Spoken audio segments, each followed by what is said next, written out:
Good morning, everybody.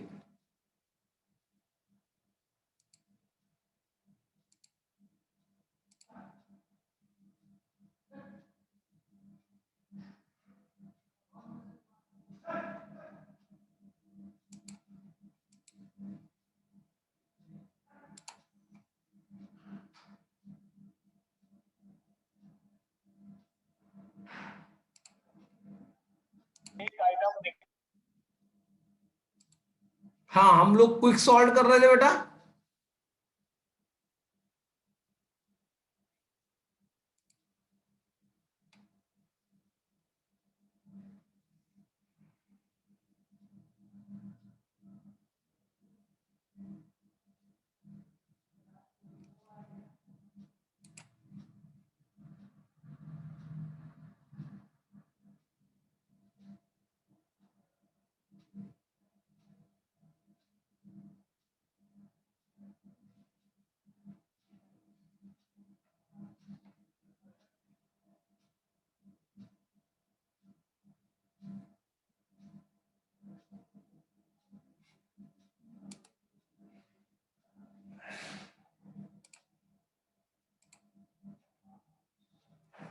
Hello. हाँ बेटा, हम लोग क्विक सॉल्ट कर रहे थे।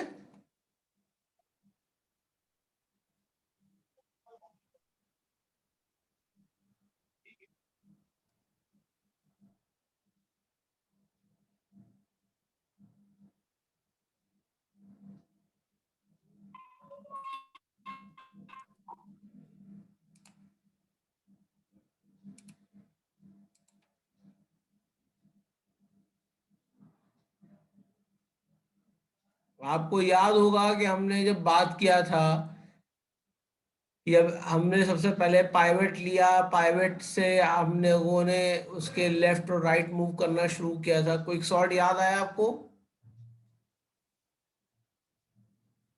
बेटा क्विक सॉल्ट क्लियर है?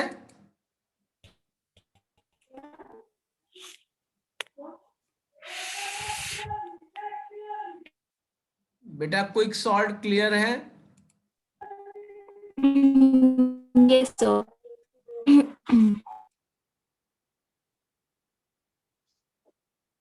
अब आगे की चीज देख लेते हैं क्विक सॉल्ट में। जो सबसे पहली चीज है कि कॉम्प्लिसिटी क्या होती है क्विक सॉल्ट की।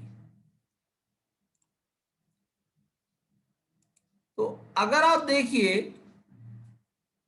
तो रनिंग टाइम मतलब क्या है, इसको एग्जीक्यूट करने में कितना समय लगता है, जितने नंबर ऑफ फैक्टर्स होंगे उस हिसाब से पायलट आपका मूव करता रहेगा।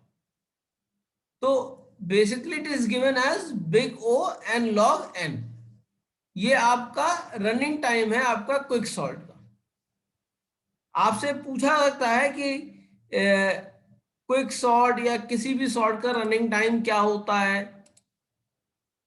ठीक है, आपको उसका जवाब देना पड़ेगा।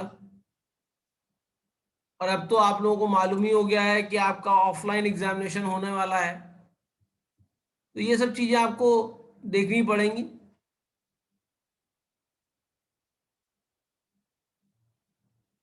क्लियर है ना बेटा? तो the partition of the array which is simply loop over the element,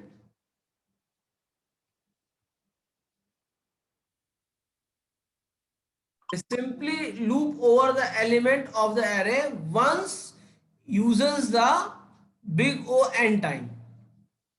Best case क्या है? Every time we partition the array, we divide the list into two nearly equal pieces. क्या ऐसा, ये क्या हुआ, ये बेस्ट केस हुआ, लेकिन ये जरूरी नहीं है। That is the recursive call process sub array of half size. At most, only log n nested calls can be made before we reach a sub array of size 1. Means इसमें हम आपका आखिर तक के तब तक के डिवाइड करते रहते हैं जब तक का हमारा एरे का साइज यूनिट ना हो जाए, सिंगल वैल्यू ना जाए, क्योंकि सिंगल वैल्यू अपने आप में ही सॉर्टेड वैल्यू होती है। नो वैल्यू और single value is said to be a sorted value.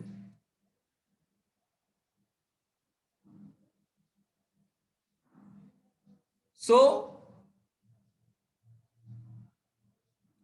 ये क्या करेगा, ये अगर कोई ट्री फॉर्म हो रही तो उसके डेप्थ तक के जाएगा।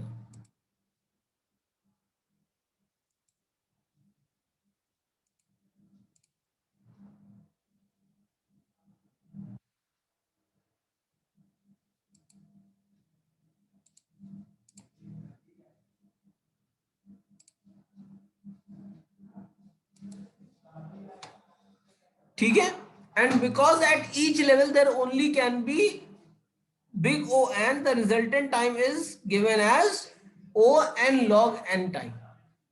अब वर्स्ट केस क्या होता है? बेस्ट केस तो समझ में आ गया, वर्स्ट केस का मतलब क्या है कि पाइवेट हमारा सही तरीके से प्लेस नहीं है, क्योंकि आपकी जो एफिशिएंसी है क्विक सॉल्ट की, that depends on the element which is chosen as the pivot. जिस चीज को आपने पाइवेट को चूज कर रखा है उसके बेस पर ही आपके क्विक सॉल्ट की एफिशिएंसी डिपेंड करती है, जो आपका चोजन पाइवेट है। It's worst case efficiency is given as O to n square. भाई ये कौन कौन से लोग आ रहे हैं, वैभव गुप्ता भी आ रहे हैं, ये कौन से लोग आ रहे हैं, सब तो है भी नहीं यार।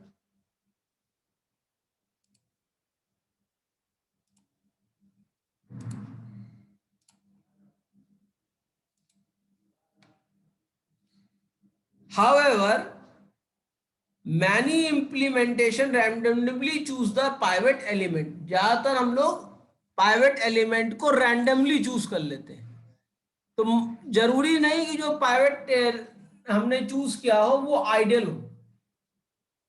आइडियल और रैंडम में अंतर, रैंडम में हमने किसी को भी चूज कर लिया और आइडियल को जो मोस्ट अप्रोप्रिएट है उसको चूज किया।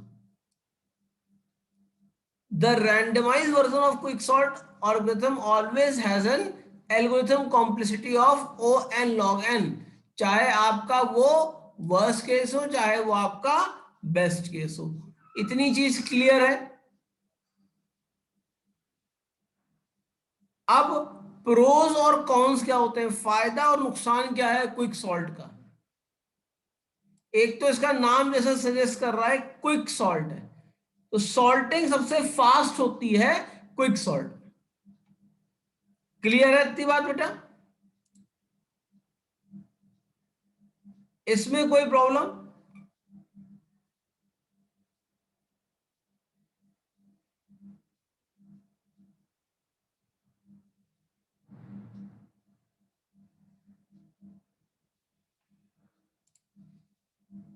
हम्म। No, sir. तो it is a faster than other algorithm such as bubble sort, selection sort, insertion sort. Quick sort can be used to sort the array of small size, medium size और large size, कि किसी तरह के भी array को आपका sort कर सकता है। जैसे सिलेक्शन सॉर्ट या इंसर्शन सॉर्ट आपका शॉर्ट एरे के लिए यूज होता है ऑफ स्मॉल साइज। जबकि अगर आप देखिए तो ओवरहेड आपके क्विक सॉर्ट में ज्यादा होते हैं, इसलिए मेमोरी रिक्वायरमेंट क्विक सॉर्ट में ज्यादा होता है। और क्विक सॉर्ट आपका कॉम्प्लेक्स है।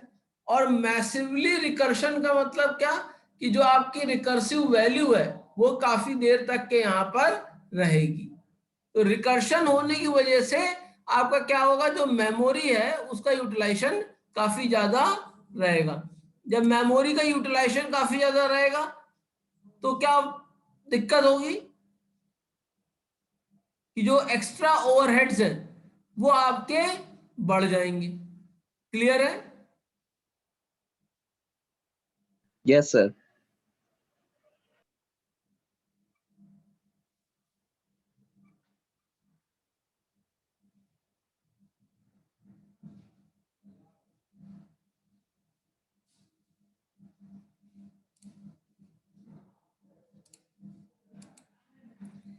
अब अगला जो सॉर्ट आता है वो आता है हीप सॉर्ट। हीप आपने पढ़ी है ना? यस सर, मिन हीप मैक्स हीप पढ़िए। हाँ, मैक्स हीप और मिन हीप पढ़ी है। अब आपका हीप सॉर्ट आता है। Therefore, we already know how to build a heap from an array. Max heap और मिन हीप, जो भी हीप बनानी होगी एरे से, वो आप बना लेंगे। कैसे? आप एलिमेंट को इंसर्ट करते हैं पहले से एग्जिस्टिंग हीप में, और कैसे डिलीट करते हैं एलिमेंट को from the heap called H, ये सब तुमने पहले पढ़ा है। Yes sir. Now using the basic concept हम डिस्कस करेंगे the application of heap to write an efficient algorithm of heap sort. Heap sort को हम टूर्नामेंट सॉर्ट भी कहते हैं। That has the running time complexity of same like quick sort. तो इसका मतलब हीप सॉर्ट भी आपकी क्विक सॉर्ट है, यानी फास्ट सॉर्ट है, क्विक सॉर्ट नहीं। मतलब आपका जो स्पीड होगी, जो ऑप्टिमाइजेशन होगा, वो हीप सॉर्ट का भी वही होगा जो आपका क्विक सॉर्ट का होता है। क्लियर है?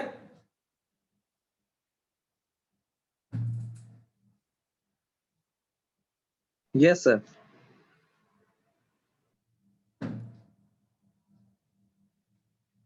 Suppose we have an array with n element। ठीक है, आपके पास एक एरे है जिसका n एलिमेंट्स है।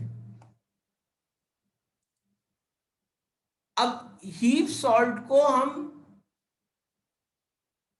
क्या करेगा? Use to sort array in two phase. दो फेज में एरे को सॉर्ट करेगा। पहला फेज क्या है? सबसे पहले हम हीप को बिल्ड करेंगे using the element of array. भाई पहला एलिमेंट रखा, अब दूसरा एलिमेंट चेक कर रहे हैं वो उससे बड़ा है या छोटा है।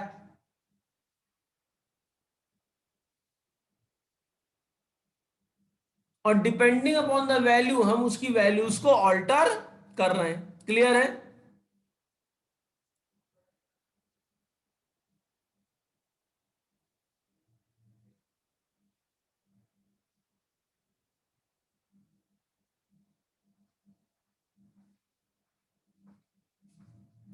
ठीक है।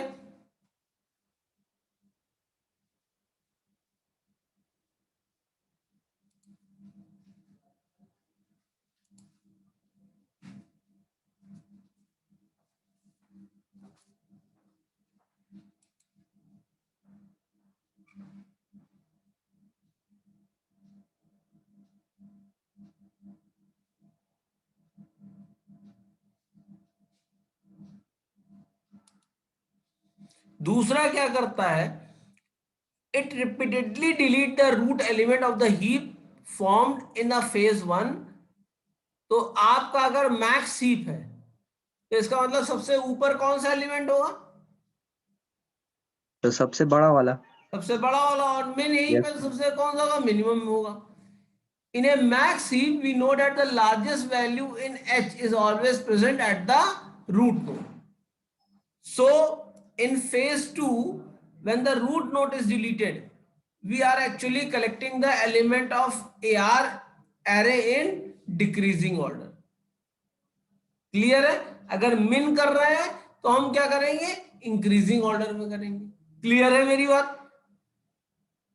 Yes sir.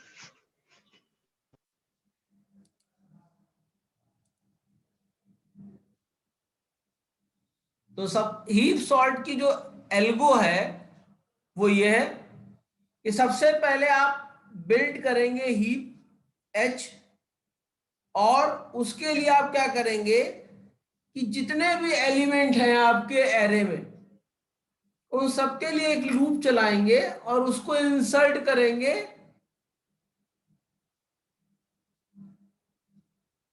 एक इंसर्ट हीप फंक्शन के अंदर। उसके अंदर क्या पास कर रहे हैं आप? एरे पास कर रहे हैं, उसका साइज पास कर रहे हैं और करंट एलिमेंट पास कर रहे हैं। और ये आप तब तक करते रहेंगे जब तक कि पूरी हीप हमारी क्रिएट नहीं हो जाएगी।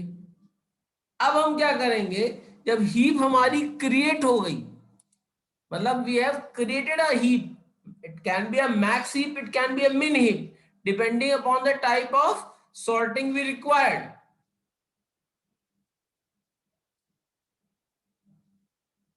जिस तरह की सॉर्टिंग करनी है उसके हिसाब से हमने इसको अरेंज कर लिया, ठीक है।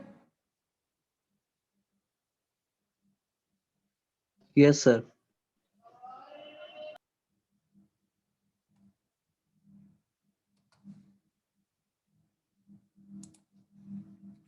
Now we repeatedly delete the root element. अब रूट एलिमेंट को हमेशा डिलीट करते रहेंगे, कब तक के, जब तक के हमारी जो साइज है वो 0 ना हो जाए, यानी जब तक के कोई भी एलिमेंट हमारा लेफ्ट ना रहे। जब एलिमेंट हमारा लेफ्ट नहीं रहेगा तो इसका मतलब क्या हो गया, हमने सारे एरे को अरेंज कर लिया कि नहीं कर लिया।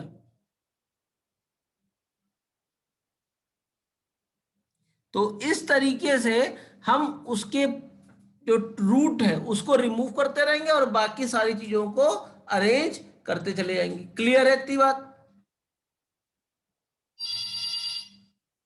Yes, sir. अब इसके बाद अगली चीज क्या है कि हम इसकी अगर कॉम्प्लेक्सिटी को निकालें तो इसमें दो हीप ऑपरेशन हो रहे हैं, एक इंसर्शन हो रहा है, एक रूट का डिलीशन हो रहा है। तो इंसर्शन करने का मतलब क्या हो रहा है कि हम एक्सट्रैक्ट कर रहे हैं एक एग्जैक्ट लोकेशन पे, हम इंसर्शन कर रहे हैं, और जब एग्जैक्ट लोकेशन पे पहुंच जा रहे हैं तो रूट को वहां से डिलीट किए दे रहे हैं। Means each element is extracted from the root is placed in the last empty location of the array. In phase 1, when we build a heap, the number of comparison to find the right location of new element h cannot exceed the depth of h.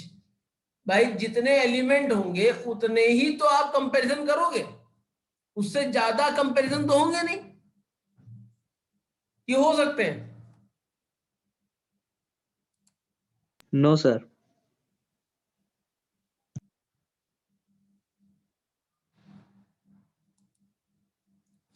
तो total number of, since h is a complete tree, its depth cannot exceed m, where m is the number of element in the heap h. तो आपका total value क्या आ जाएगी, 10 total number of comparison of means gn to insert an element in the array h is bounded as n log n, मतलब जो depth होगी उसी का log logarithmic time होगा। तो the running time of the first phase of the heap sort algorithm is O n log n। अब अगर देखें तो सेकेंड फेज क्या होगा, in phase 2 we have h which is complete tree, वो complete tree है with m element having left and right subtree as a heap. Now assume L to be the root of the tree. Now reheaping the tree would need 4 comparison to move L one step down the tree h. Since the depth of h cannot exceed O log m, तो reshaping में हम क्या करेंगे, 4 log m रहेगा कि नहीं रहेगा, क्योंकि 4 ही कंपैरिजन तो हम कर सकते हैं।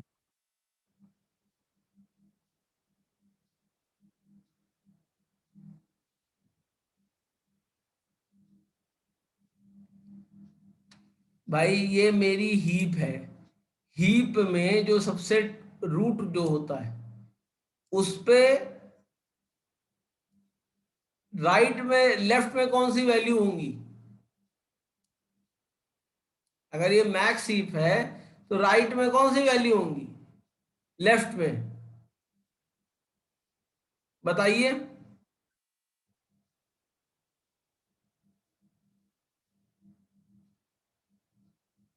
एक स्मॉलर वैल्यू होगी। भाई सारी स्मॉलर वैल्यू होंगी ना, यस सर। और राइट में क्या होंगी, सारी ग्रेटर वैल्यू होंगी। उससे ग्रेटर वैल्यू होगी। यही तो होगा। Yes sir.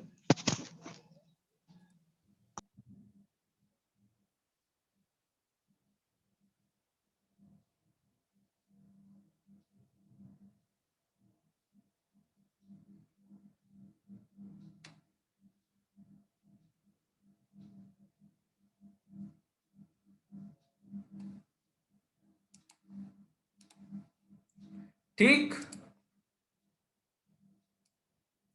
Yes sir. अब अगर यहां से पे हमको रीशेप करना हो, मान लो साइज, इसको हमने रिमूव किया, रीशेप करना हो तो मैक्सिमम 4 ही ऑपरेशन तो करने पड़ेंगे इधर से, जो भी डेप्थ होगी इसकी। एक इधर का ऑपरेशन हो गया, एक इधर ऑपरेशन हो गया। भाई इसके कितने जो है चाइल्ड होंगे रूट के, मैक्सिमम? 2। भाई एक इधर होगा, यस सर। एक इधर होगा, यस सर, 2 ही है। और फिर इनके भी टू टू होंगे, यही तो होगा। इसी तरह तो ये बढ़ता जाएगा ही। Yes sir. अब इसको हमको मान लीजिए रिमूव करना है सबसे लोएस्ट वैल्यू, तो इधर से ही तो वैल्यू आएगी मेरी। Yes sir. तो मैक्सिमम हमारे क्या होंगे, कितने ऑपरेशन होंगे? एक इसके रिमूव करने का ऑपरेशन हो गया, एक इसको मूव करने का ऑपरेशन हो गया, और एक इन दोनों में से जो आपका सिलेक्शन का ऑपरेशन हो गया, जो अप्रोप्रिएट है, फिर एक उसको मूव करने का ऑपरेशन हो गया। तो टोटल 4 ऑपरेशन हुए कि नहीं हुए?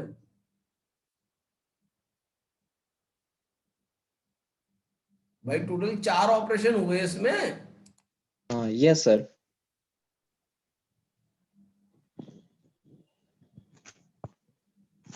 एक रिमूवल का हो गया, एक शिफ्टिंग हो गई, और फिर एक प्रोसेसिंग की। दोनों में से कौन सा ज्यादा अप्रोप्रिएट है, और फिर उसकी शिफ्टिंग। 4 हो गए सर। तो 4 ही ऑपरेशन तो होंगे ना बेटा।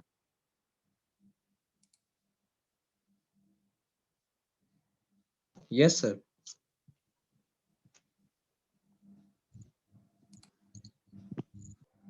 Since an element will be deleted from the heap, reheaping will be done n times. भाई जितने बार आपके जितने एलिमेंट है, जितना डेप्थ है, उतनी ही बार तो वो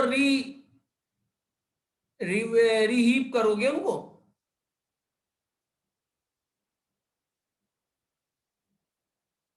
यस सर, उतनी बार number of heap revise comparison होगी।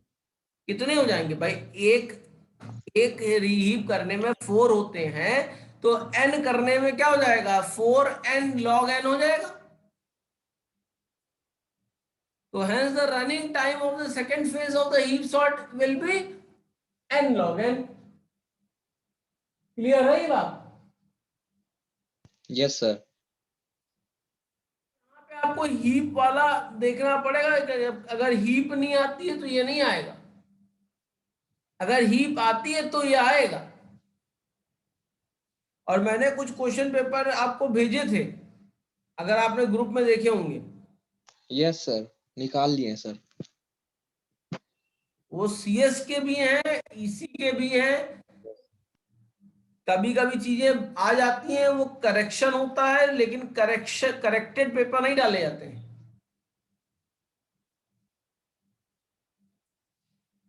ठीक है ना बेटा? और अब आपने तो सुन ही लिया है, सबको मालूम ही हो गया ये ऑफलाइन होना है। हालांकि आप लोगों ने एक एप्लीकेशन डाली है शायद, मुझे ग्रुप पे आरदेंदु ने शेयर किया था कि आप लोगों को इतने इस नोटिस से बड़ा आघात पहुंचा है। है ना?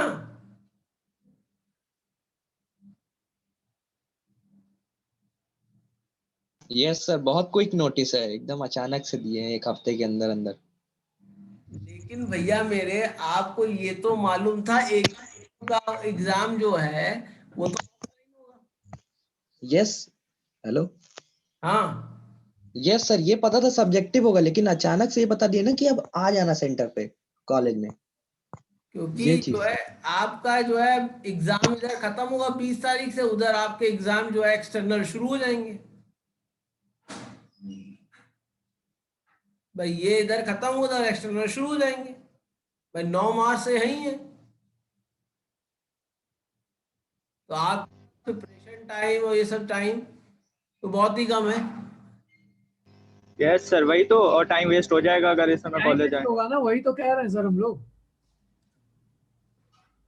नहीं तो लॉजिक ही नहीं है कोई। सर इतने सारे क्विजेस ले लिए सर, क्या सर लॉजिक? 6 क्विज और 15 सरप्राइज क्विज हर सब्जेक्ट के हुए हैं। अब बताइए सर, छः इतने असाइनमेंट छः अलग नहीं, से 5 क्विज इंटरनल हुई के है लिए। प्रभु, क्विज 5 क्विज कितने हुई है। स्किप दे दिए सर अब। प्रभु 5 क्विज हुई हैं। सर कुछ में 6। 6? तुम यार सर कहा है ऑफलाइन का हम सर लोग ऑफलाइन कराना था तो सर 2-3 दिन पहले बताना चाहिए, 2-3 हफ्ते। देखो जनवरी में बता देना चाहिए। हम इसीलिए कोई चीज बोल नहीं रहे थे बार बार। आप लोग पूछते थे, हम बार बार कहते थे अभी डिसाइड नहीं हुआ, अभी डिसाइड नहीं हुआ।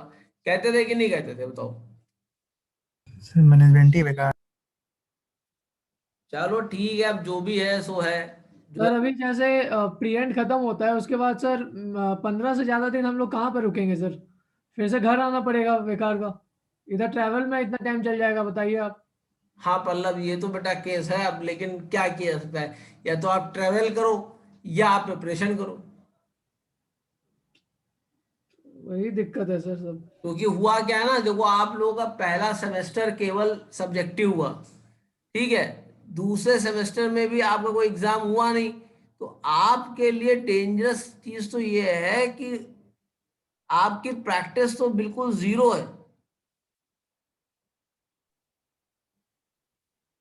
अगर थर्ड ईयर और फोर्थ ईयर को देखें तो उन्होंने कम से कम एक दो बार या किसी ने 3 बार प्रैक्टिस कर चुका है। गलत तो नहीं कह रहा हूं?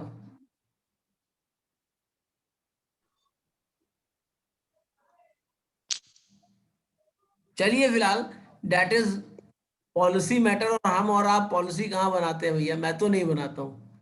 तो हम लोग आगे पढ़ते हैं, अपना समय क्यों बर्बाद करें? Yes sir. जो होगा देखा जाएगा। अब यहाँ पे ये एक बहुत इंपॉर्टेंट टेबल आपको दिखाई पड़ रही है। ये टेबल इंपॉर्टेंट क्यों है?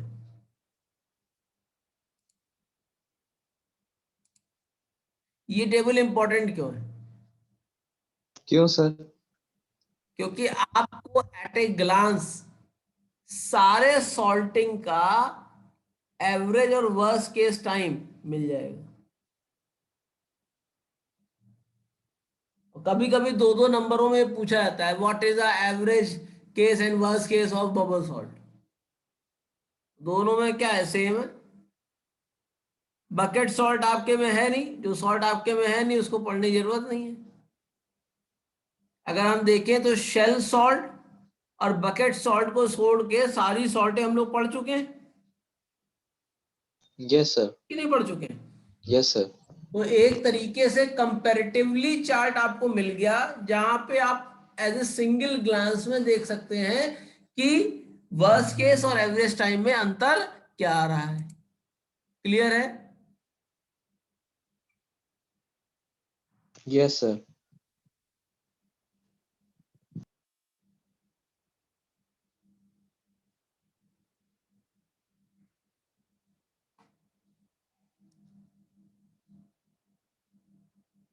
ठीक है बेटा।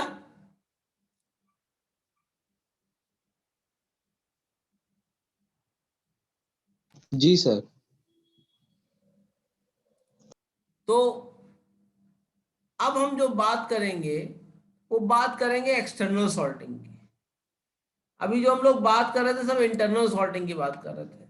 मेमोरी में डेटा स्टोर था और उसी को हम लोग सॉल्ट करते चले जा रहे थे। So external sorting is a sorting technique that can handle massive amount of data. It is not for the small amount of data. It is for large amount of data. And it is usually applied when data being sorting does not fit into the main memory. जब बात आती है paging की, paging का नाम सुना है आपने? यस सर, आपने बताया था। हमने बताया था आपको कि होता क्या है, कंप्यूटर की मेमोरी कम होती है, जो रैम होती है वो कम होती है। तो होता क्या है कि जब चीजें जो हमको एग्जीक्यूट करनी होती है वो थोड़ा तो हम रैम में रखते हैं और थोड़ा हम सेकेंडरी स्टोरेज में रखते हैं। और जब रैम वाली चीज यूज हो जाती है तो सेकेंडरी स्टोरेज से वैल्यू हम प्राइमरी स्टोरेज में ट्रांसफर करते रहते हैं और प्राइमरी स्टोरेज की वैल्यू सेकेंडरी स्टोरेज में ट्रांसफर करते हैं। तो ये स्वैपिंग लगातार की जाती है। क्लियर है ना मेरी बात? जैसे अगर आपका डेटा स्ट्रक्चर का एग्जाम हो रहा होगा तो आप क्या करोगे? डेटा स्ट्रक्चर पढ़ोगे कि नहीं पढ़ोगे? यस सर, उसको हाई प्रायोरिटी में रखेंगे। भाई उसको हाई प्रायोरिटी में रखोगे। जब उसको हाई प्रायोरिटी में रखोगे तो अब आपका क्या होगा कि बाकी सारे ऐसा नहीं कि उनको नहीं पढ़ना है, पर अभी दिमाग में हमारे पास केवल क्या आएगा? डेटा स्ट्रक्चर ही आएगा। फिर चाहे आपका दूसरा जो आपका हो, क्या कहते हैं, वो ज्यादा इंपॉर्टेंट हो, लेकिन आप दिमाग में उस समय डेटा स्ट्रक्चर ही रखेंगे। यानी आपने पेजिंग कर रखी है, दिमाग में सारा डेटा आप नहीं रख सकते हो, लेकिन आपने क्या किया, जो इंपॉर्टेंट डेटा था पहले उसको रखा और फिर आपने दूसरा डेटा उठा के वहां पर प्लेस कर दिया। यही तो किया। Yes sir. अब अगला अगर आपने देखा कि जब वो चीज आपकी यूज हो गई, फिर आपके पास जो वैल्यू आई, मान लीजिए दूसरा सब्जेक्ट आया, तो अब आपने डेटा स्ट्रक्चर आपका हो चुका, अब आपने डेटा स्ट्रक्चर को दिमाग से क्या कर दिया? निकाल दिया। अब आपने क्या किया? जो दूसरा इंपॉर्टेंट वैल्यू थी वो आपने रख ली। यही तो किया आपने।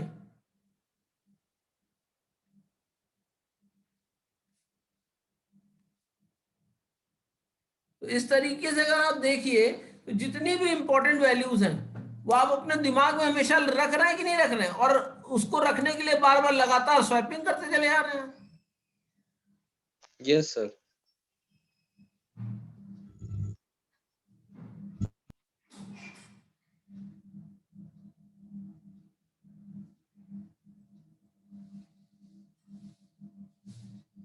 क्लियर है ना बेटा? जी सर।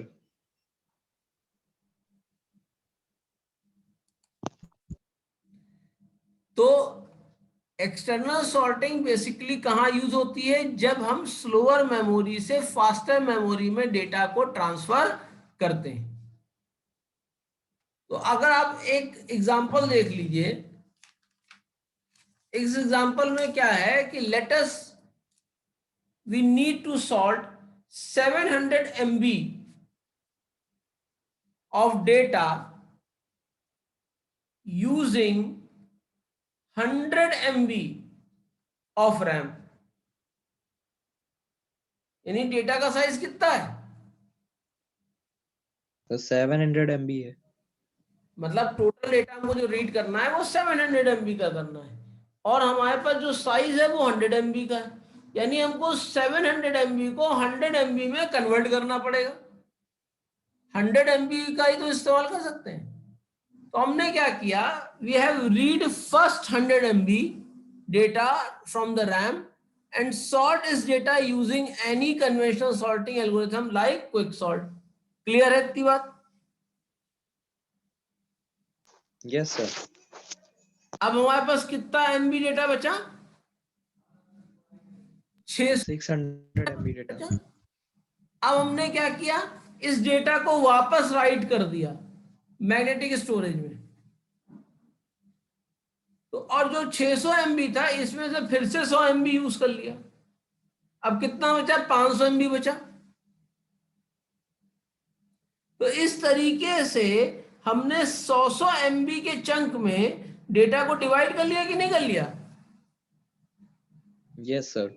और जब वो चंक यूटिलाइज हो गया तो डेटा को वापस हमने मैग्नेटिक स्टोरेज में डालते चले गए। तो इस तरीके से हमारे सारे डेटा रीड हो गए कि नहीं रीड हो गए?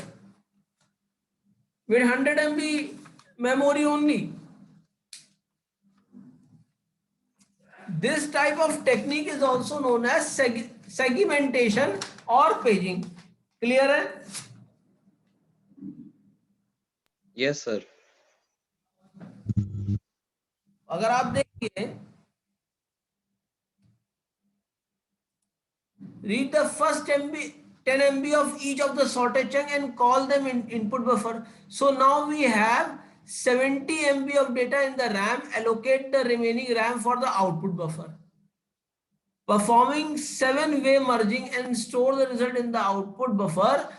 If at any point of time the output buffer becomes full, then write its content to the final sorted file. इसका मतलब क्या है कि आपने 100 MB डेटा को पहले उठाया, फिर उसमें से केवल 10 MB डेटा, क्योंकि 10 MB डेटा में हमको पता लग जाएगा कि वो डिटेलाइज डेटा किस चीज का है, वो डिटेलाइज डेटा किस चीज का है, तो वो हमने अपने पास स्टोर कर लिया। तो 70 MB डेटा हमारे पास स्टोर हो गया रैम में, और रैम हमारे पास थी कितनी फाइनली? 100 MB। नहीं समझ में आई बात? देखिए पहले क्या था कि हमारे पास 700 MB का डेटा था, ये क्लियर है? यस सर, इतना क्लियर है। 700 MB का डेटा है। और जो हमारे पास रैम है वो कितने MB की है? 100 MB की है। 100 MB की रैम है। अब हमने क्या किया, इसके टोटल अगर देखे जाएं तो ये कितनी बार स्वैपिंग और इन स्वैपिंग करें तो ये जो है डेटा सारा स्वैप होके मेमोरी से वापस सेकेंडरी स्टोरेज में चला जाएगा 7 बार। Yes sir. तो इसमें होती है इंडेक्सिंग। इंडेक्सिंग मालूम है क्या होता है? अगर आप अपनी बुक देखते हैं तो बुक में कोई मैटर ढूंढना होता है तो वो मैटर कहाँ ढूंढते हैं? इंडेक्स देखते हैं कि नहीं देखते हैं? Yes sir. जब इंडेक्स देखते हैं तो आपको पता लग जाता है वो मैटर वहां पे है या मैटर नहीं। अगर मैटर नहीं होता तो क्या करते हैं? आगे बढ़ जाते हैं। ऐसा करते हैं कि नहीं करते हैं? यानी वो चंक आपके मतलब का नहीं होता है जहां पे आप ढूंढ रहे हैं। नहीं होता है।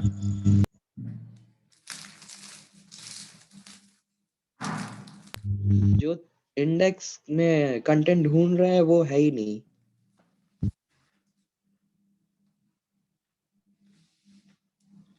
जैसे मान लीजिए हमने लिखा सॉर्टिंग,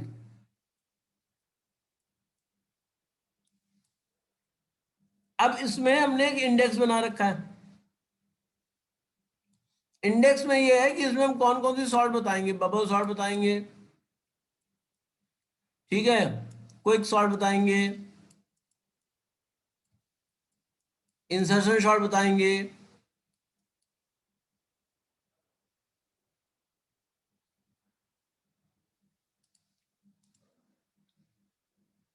ठीक है।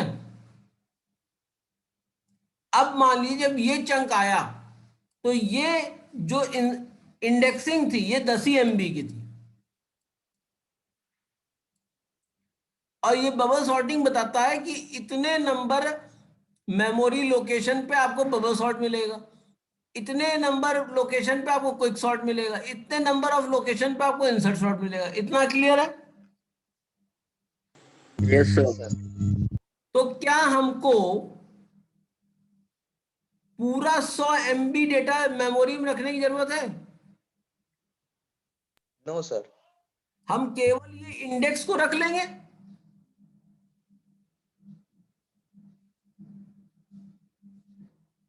ये इंडेक्स को रख लेंगे कि नहीं रख लेंगे? Yes sir. भाई जैसे जब आप किताब सर्च करने जाते हो तो आप इंडेक्स ही देखते हो या पूरी किताब पढ़ डालते हो?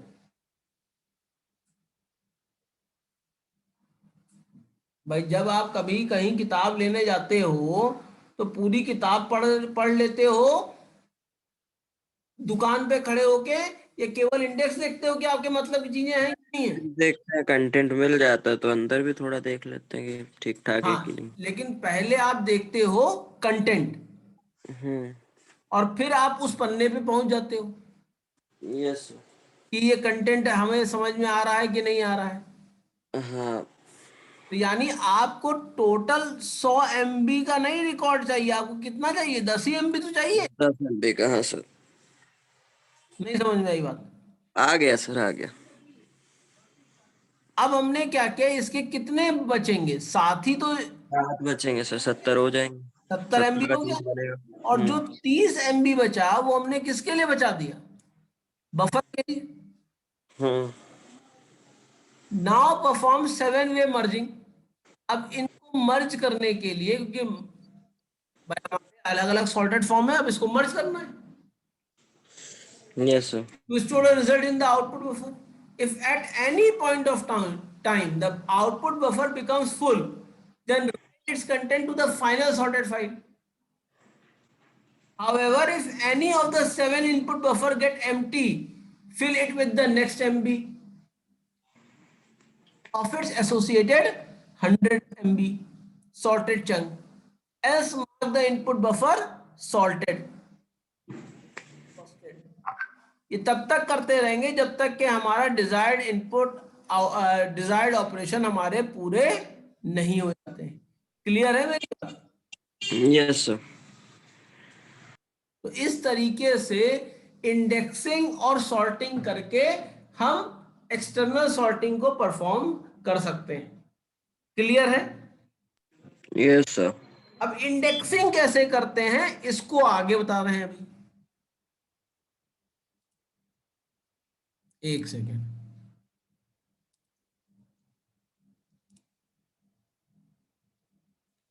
देखिए यही चीज है, ये डिस्क थी, इससे इनपुट बफर्स ले लिए, उसका आउटपुट बना लिया और उसको शो कर दिया। अगर जरूरत नहीं पड़ी तो उसको वापस डिस्क में डाल दिया।